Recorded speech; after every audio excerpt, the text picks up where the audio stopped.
Hello, welcome back for another video on Ark Survival Ascended. It is Valguero release day, so it's that time again where we check out everything new on the map and all the changes it has received from the Ark Survival Evolved version. Here's 40 new features added to Valguero Ascended, so let's get straight into it. Kicking things off, we have the answer to the question everybody has been asking for months now. Yes, the unknown region in the aberration zone is now inhabited by rock drakes. Finally, after all these years, it has now become a reality. We can now venture down here and raid their nesting grounds to net ourselves no doubt one of the best and coolest creatures in the entire game. This area just got a whole lot more excited for this feature alone. And if you're raising rock drake babies, you'll be wondering where are you going to find your nameless venom? Well, the nameless now spawn in the red zone of the aberration zone, so the map also has you covered there. The artifact of the Skylord has moved from the Wyvern Cave to a brand new cave in the White Cliffs. This cave is absolutely massive and you'll find all those typical usual suspects guarding this one, the creepy crawlies, the slivery suckers, and all spawning at high levels. The cave also includes loot crates, underwater tunnels, statues or shrines, where you'll be surprised to find a bunch of happy bulb dogs and light pets inside to greet you. Honestly, I'm really impressed with this cave and I wasn't even expecting extensive new caves like this, so hats off to the devs. While on the subject of caves, a bunch of smaller ones have been added around the map. This one in the tundra is a good example, so these will offer more exploration value and potential base locations all over the map. Another cool cave I spotted was in the snow biome. A nice cute little ice temple, not a lot of room in here for a base mind, but it was a pleasant surprise nonetheless. Moving to the opposite side of the map, we have this area in the White Cliffs, which was a sealed off area in Survival Evolved, but in Ascended it has been turned into a large cave which would make for an awesome base location. The water is also deep enough to house large aquatic creatures. The community voted creature winner, that is the Mega Raptor, enters the chat. The Valguero one at that. It's lean, it's mean, it's a stealthy carnivorous beast that most survivors won't even see coming until it's too late. I will be diving into the Mega Raptor's abilities in more detail in a later video. A prominent hunter which works best when away from its own kind. Can strafe left and right while sprinting, which is really satisfying. Speaking of, can jump great distances with a double jump while of course having great damage output. It does receive a nice bunch of passive buffs to aid it in combat and to boost its defense, where it can even take hits without taking any damage. It can also bleed out its targets when the time is right when using the finisher attack. It can also go into hunt mode to isolate and highlight targets, which I do believe inflicts some sort of fear to creatures near to the target. It honestly has so many combat abilities it's hard to keep up, including a pounce that can stun and even ground flyers, which is awesome by the way, and also has a camo mode that works a little like ghillie armor I guess, which makes it more difficult to spot by wild creatures. I am almost certain that the Mega Raptor is going to be a new favourite dino for many survivors. The devs just announced a list of new babies that can be found in the wild, and the exciting thing about this is that it includes many flyers. And you and I both know that this has never been a thing in Ark, and it has finally happened after all this time. The amount of trailers Wildcard have released showing off wild flyer babies is no longer a myth, and has now become a reality. Oh, it's great to see wild flyer babies, and it's so cool because they actually do fly around with their parents.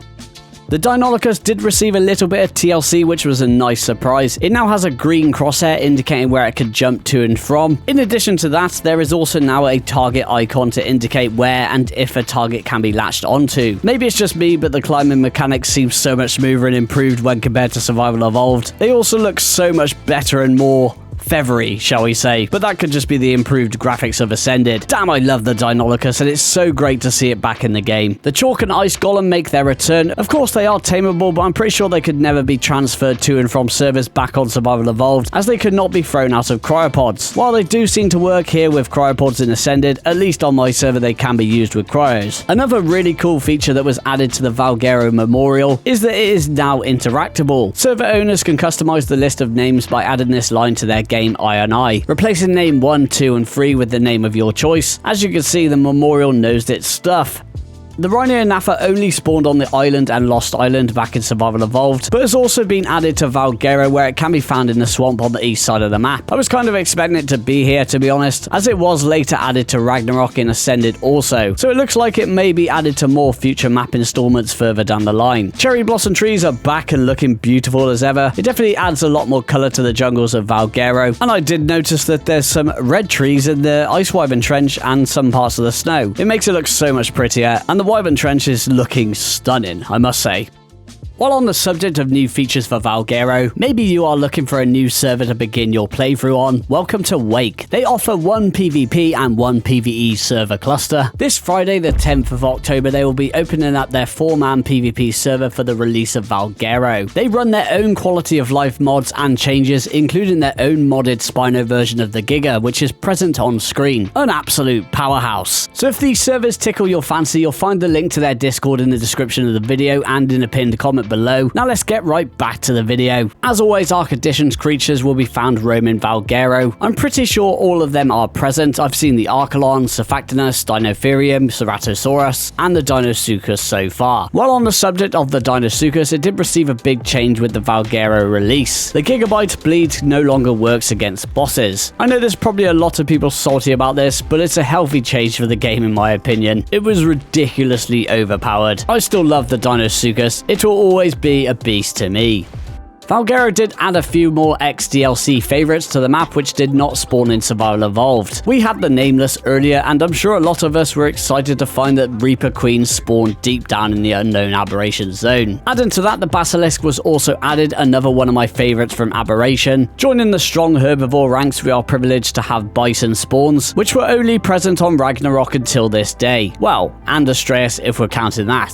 Valguero also has everyone's favourite feline friends prowling around ready to greet you with either a friendly purr, or if they're having a bad day, might just slash your face in on your travels. Back onto covering some more important map changes. Spawning at the small islands will see this island covered in trees upgraded to this beautiful brand new castle-like compound. So I'm sure players will be rushing to claim this spot as a base on day one. The Tundra Fort has gone from abandoned crumpled ruins to a lovely renovated lodge with built-up walls to protect its inner grounds.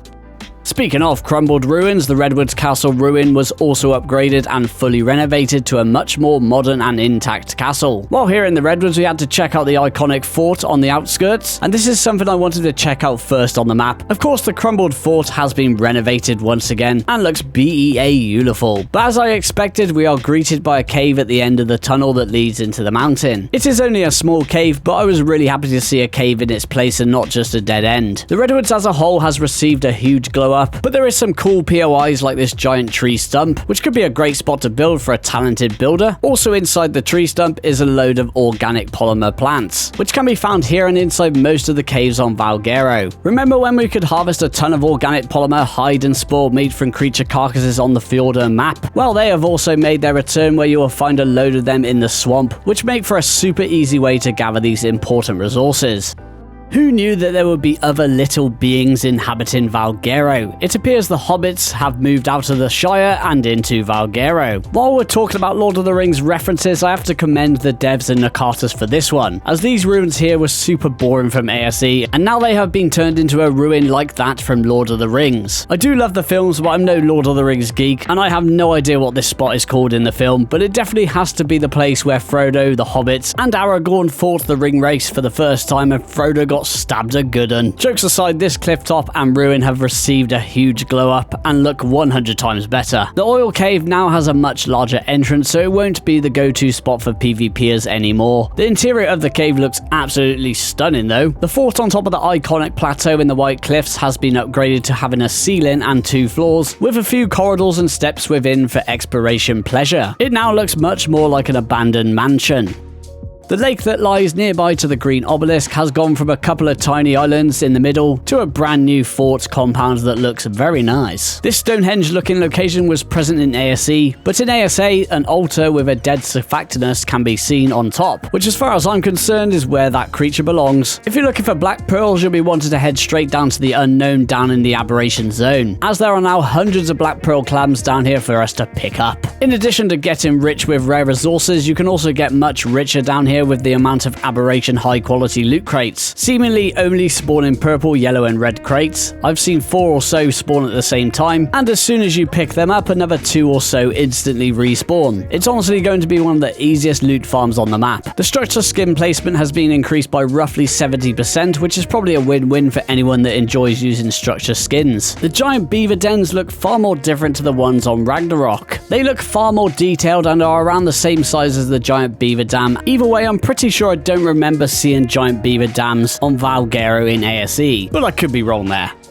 Well, we all knew it was coming. Valguero's boss arena received a complete revamp, consisting of a completely new arena. This is the perfect horror-themed arena. Kind of funny how Valguero was released in October and it's Halloween at the end of the month. Very fitting, I must say. It'll definitely get your blood pumping heading into here for the first time. Not only did it receive a brand new arena, but also a brand new boss, where you will need to face the new formidable Grendel, which is basically a large Mega Raptor boss. As always, has a large health pool and dishes out some deadly attacks that do inflict bleed damage, so it can be very deadly if you don't defeat it quick enough. It also summons small waves of Deinonychus minions, which also inflict bleed just in case you weren't bleeding out enough already. It's a very cool boss fight, alternating between a boss jumping around and Hulk smashing your army, being hunted by Grendel, and interacting with fire beacons to summon it from the fog. A little dicey, but hey, I am loving this new boss and arena. It is a huge improvement.